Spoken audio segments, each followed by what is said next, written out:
It's a very special episode of Supercars Talk where I get to speak with Authentic Collectables' William Hall about their big announcement at the Diecast Model Expo 2025.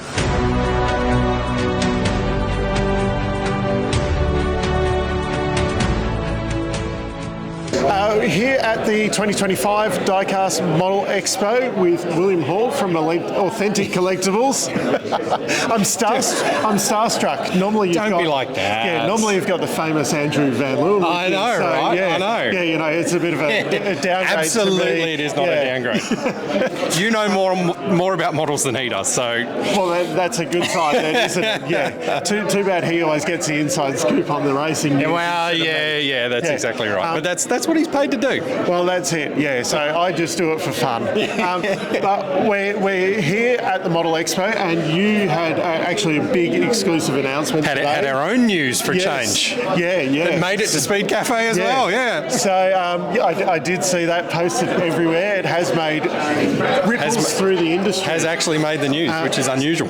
So we're talking about this. We are. Triple8's coming on board for 2026. And beyond, yeah. So really happy. You know, obviously, Triple8 are the benchmark in the field, and it's been that one we've been missing forever, basically, in the 8 years we've been around. So to finally be able to bring them on, obviously the opportunity was there given their move from Chev to Ford. Yes.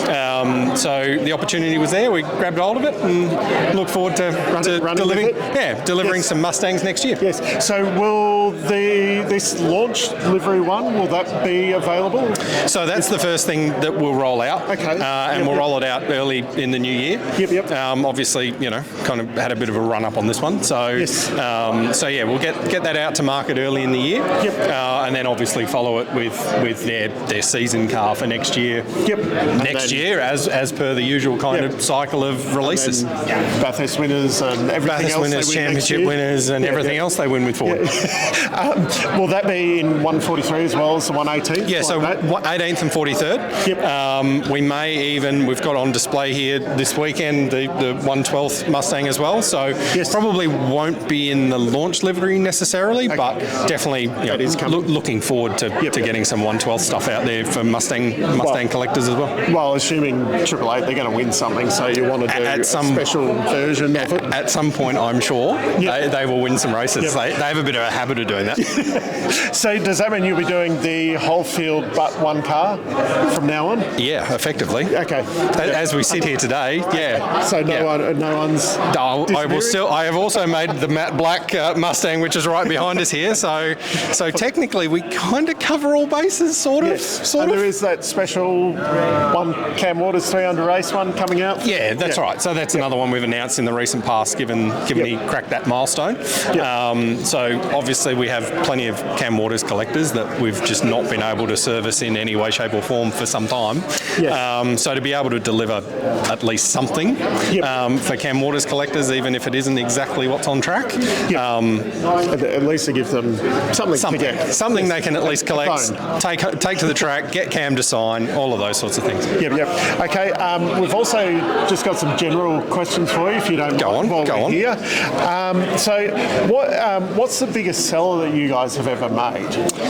That we've ever made? Yes. So in terms of just pure volume, the 19 Bathurst winner would be our biggest run. So we did 7,000 of those. That's obviously Scott McLaughlin's 2019 winner. That was obviously a big year. Between Bathurst winners and championship winners and everything else, there were a few shell cars floating around that year. And the DJR picking up hasn't been too bad for you. No, I'm thoroughly enjoying that as well. Were you nervous with Cam catching him at the end of last weekend? I was ever so slightly nervous, yes. Especially with the black bonnet, because it is then different to the New Zealand winner. That's exactly right. Yes. Yeah, absolutely. So just having a different shell car, and as you say, take the flag, it certainly helps. But Cam was looking quite quick there after that stop, after that last stop, I should say. So on the flip side, what's been the worst seller for you? That's basically. Yeah. I mean, that's a hard thing to answer because at the end of the day, we're limited edition product, and pre-order's a pre-order, and we make them and then we sell out of them, and then that was a success. Yeah, has there been anything, I suppose, where you maybe over-committed and then it hasn't done as well? Probably the only thing that we really overcommitted to was just the way we had to do the IndyCar program initially with Scott. Just the way we had to do that, we had to commit to numbers, and it wasn't quite sort of our normal process. Then also kind of I've seen a lot of those for special. Yeah, and just because of the way IndyCar ended up moving from Fox to Stan and what have you, sort of I'm not entirely sure people follow it quite as closely as they used to. It's a difficult watch. It's a difficult watch. And with NASCAR now, kind of, that definitely, if you want to watch something from overseas, you're either watching F1 or NASCAR, really. Yes. And it is. It's just easier being on Fox. So, should it go back to back to Fox from Stan, I should say. I think there would be an uptick because it's not bad racing. No, it's usually really good. But as long as Alex Blow isn't dominating. Yeah, well, that's exactly right. It's happening in a few categories currently. That's probably the one that has stung the most. Okay. From one way of putting it. There's other cars that you would say, we would have hoped went a bit better. But again, that's nothing's sitting there as going, well, that was a disaster. I shouldn't have started. That's good though. Yeah, that's exactly right. But again, that's just the nature of the pre-order game that we're in. Anything that you wish you made a lot more of? Everything. Wendy's Camaro? Maybe. There might have to be some 2025 Wendy's Camaros. Really, again, it's sort of back to the last answer of, we make stuff to pre-order. So if the interest is there, we've made it. Sometimes you turn up and go, could have made another 50 or so, but that's also not going to break the bank either way. No. It is more just that there are collectors out there that have missed out if I've sold out quickly. A la the Wendy's car. Yes. But it's also, it's collecting. It's about the thrill of the chase, right? That's it. So sometimes it's that. Other times I wish just everyone had one in their hand. I bet you wish everyone had one in their hand. Everyone in their hand, including me, because trust me, that Wendy's thing, I now don't have any in my hand. So I've got no chance then. Nor does Brad, trust me. Brad missed out as well, which I'm going to pay for a long time, I think. He won't let you know about it. So it's all fine. Not at all. I'd never hear about it. So explain the odd numbers of models. Like we see 95 or 96, I think, 116, 146. Everything will be divisible by 6. Okay. Is it? It's as simple as that. So there's 6 in a carton. So everything's divisible by 6. And again, we just make to order. So if it's 600 or 300, it sounds really good. Everything else kind of looks a bit weird. Because that's quite a few people ask me why the odd numbers on them. Simply, that's as many as we make because that's how many fit in the box. Sorry, that's a really boring way of answering that, isn't it? No, I just really like odd numbers. That's exactly how many you were going to sell. That's right. How many models do you make in a year? Oh, I suppose that's a really trick question. Up and down? A lot. Man. It's in the thousands of. 20 odd thousand, I think. It's a lot. When you look at it that way, we certainly, we make more or sell more cars in Australia than many car companies sell in Australia. Actual ones. Maybe not Toyota and that. No. Maybe not in the top 10, maybe, but we certainly make a fair few. On the Toyota, when can we expect to see? I don't know. I'd have to do a deal first. I'd have to do a deal first. Okay. So that's deals that are in the open. I think we're pretty close to having something finalised. And then obviously we'll make our announcements as we move forward. In terms of actually making the product, we really can't start that until the homologation process at a minimum. You don't want to go through the changes like on the Mustang? No. If I can avoid that, I very much like to avoid that. Make 30 wings like on the no, again, I'd really not. And that thing looks super slippery. So I think once that goes into the tunnel, there might be a few changes. I can see a lot of GM and Ford people jumping up and down real quick sticks. Wouldn't happen. No, never. So yeah, as I say, it'll go through the homologation process. So we'll start that process, assuming I get that deal signed in sort of January, and hopefully we'd be delivering something before the end of the year. But just on that, on the Bend winner, will we see different mirrors and cutouts? So probably not, to be honest. We have been through the process with these things that we've now got several front bars, a couple of different side skirts. The side skirts that are on these now are actually very close to what's on the car now, because we went through that palaver in 23. Yes.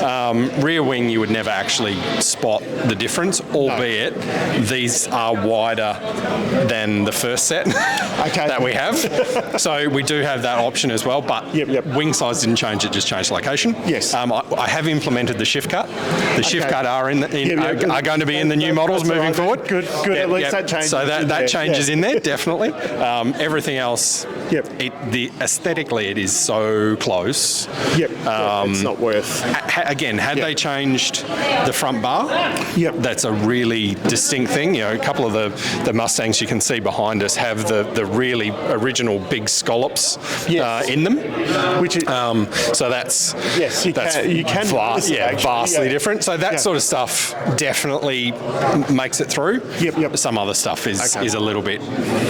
Let it go through the keeper. And let's see how long it stays on the car as well. Well, there's also that. Once it gets to the tunnel, it might change again. Might be going by the Gold Coast. Well, and maybe. Finally, diecast and resin. Why do you choose one over the other? Why do we do what we do? So it's a fairly straightforward answer in that it just comes down to volume. So again, in supercar land, and I kind of contradict myself straight away with what we did with ZB. But with supercars, we know that, you know, with the Supra, for instance, that will be sort of a 5-year program. So they know that that's how long they're going to run that car for. So, you know, we know going in that we're going to have that for quite some time.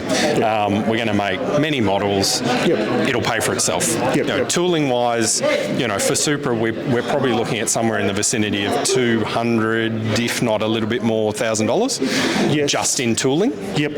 So again, you want to be fairly sure that at the end of next year they're not going to turn around and go, oh, guess what? We're running Celicas now, or 86s, or something else. You want to be fairly committed to that body shape. Take it back 8 years when we were doing ZB, we had one team. And we couldn't, at the time, you couldn't commit thinking that we were going to Gen 3 at some point. Holden were withdrawing from the sport. What was going to happen? We've gone and invested as a fairly new business back then. That would have been a big huge commitment for one team that you didn't know how it was going to play. By the end of ZB, we had all the Holden teams on the grid, and I would have given my left something or other to have that diecast tool. Because number one, you get the opening parts and all the cool stuff that the models come with, but also just resin is more expensive for us to produce per unit than a diecast. But it's cheaper setup costs. Correct. So it's better for those lower runs. And so that's then when we get to, you know, we do our Landaus and what have you, and the P76s and such, we do those in resin because we just know that we're not going to have the same volume and longevity with the tool. So they're kind of our two things that we look at. All right. I hope that makes sense. Well, it did to me. So that's all my questions answered. So thank you very much. Not a problem at all. Time. And for anyone who didn't get a chance to come down here, 2 years time, I suppose there'll be another one of these. There'll be one somewhere. Definitely come and check it out. And you can see all these great models from Authentic Collectables, plus a lot of other makers around here. We won't mention them at the moment because you guys have got the best selection. selection anyway. So Thank you very much for your time, Will. No dramas at all. Thanks very much. Once again, a massive shout out to Will from Authentic Collectables and the whole Authentic Collectables team from the 2025 Diecast Model Expo. It was great hanging out with you guys for the day and getting some footage and things like that. Definitely keep an eye out. You would have noticed on the table there was a couple of models that, maybe I got to be the first person to unbox them even before the Authentic guys got them out. That video is coming up. You might see that really soon. And if you are watching this straight away and are in Melbourne, the Diecast Model Expo is still going on this weekend. There is a chance to get down there, get some exclusive models from Motorfocus down there. There's plenty to get. The Authentic Collectables have the Hope livery Camaro from winning at Gold Coast last year after Brody won at Bathurst and backed it up with the Gold Coast win there. You can get that one. That comes with a surfboard. There is a Matt Payne Indigenous livery car. There is Dave Reynolds 164th Tradie Energy cars, Tradie Energy and Tradie Beer. Little 164s there. There's the SpongeBob SquarePants, little 164th as well. Plus, there's plenty to get there. There's room trading. There's lots of models around for all your model car needs. If you are watching this straight away, it is still happening this weekend. If not, you've missed out and you probably have to wait 2 years. But anyway, until next time, I'm still Dave and I'll catch you later.